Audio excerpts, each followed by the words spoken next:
ပဋ္ဌာန်းကိုရွတ်တဲ့ပုဂ္ဂိုလ်တွေတော်တော်များပါတယ်။ဘာရည်ရွယ်ချက်နဲ့ရွတ်တယ်ဆိုတာတော့ရွတ်တဲ့ပုဂ္ဂိုလ်တိုင်းမှာပဲသိပဲ။သို့တော့မှန်ကန်တဲ့ရည်ရွယ်ချက်နဲ့ရွတ်ဖို့တော့လိုအပ်တယ်ပေါ့နော်။ရွတ်တယ်ဆိုတဲ့နေရာမှာတချို့ကအန္တရာယ်ကင်းလို့ဆိုပြီးတော့ရွတ်တာရှိတယ်။စီးပွားတက်လို့ဆိုတာရွတ်တာရှိတယ်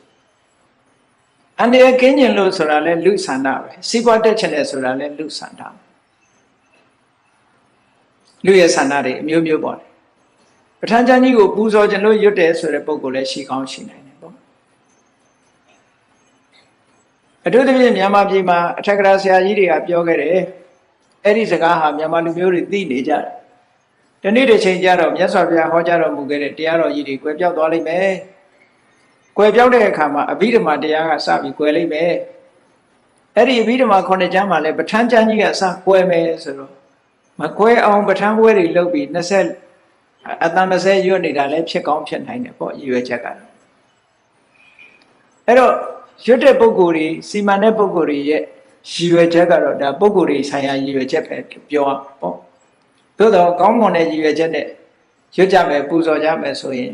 အမှန်တမ်းကောင်းပါတယ်ပဋ္ဌာန်းကျမ်းကြီးကိုရွတ်လိုက်လို့ရှိရင်ပဋ္ဌာန်းဒေသနာတော်ကြီးကိုဘုရားလက်ထက်ကနာခဲ့ရတဲ့သက်တမ်းရှိတဲ့နတ်တွေရှိတယ်ရှိတော့အဲ့ဒီနတ်တွေက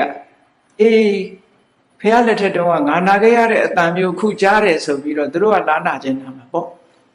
အဲ့ဒါလို့တကိုးကြီးတဲ့နတ်ကလာနာလို့ရှိရင်ခုနတော့ကအနောက်ရှက်ပေးခြင်းနဲ့